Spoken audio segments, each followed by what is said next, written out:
అమ్మా చదువుకో యేసుప్రభు మాటలు. పరలోక రాజ్యాన్ని మొత్తం నమ్ముకుంటే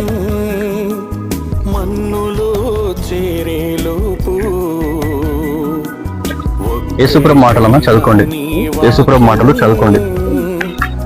దాసునితో చేర్చనిమ్ము క్షయమైన ఈ మంటి దేహం.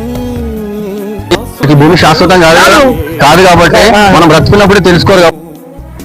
దేవుడు ఎంత ఓర్పుతో ఉండి ఎంత మనల్ని ప్రేమిస్తున్నాడో, మనం ఎంత పాపాలు చేసినా ఆయన ఓర్పుతో ఉన్నాడు కాబట్టి మనం ఇక్కడ ఈ పక్కన ఇప్పుడు క్షణం సజీవంగా ఉన్నాము.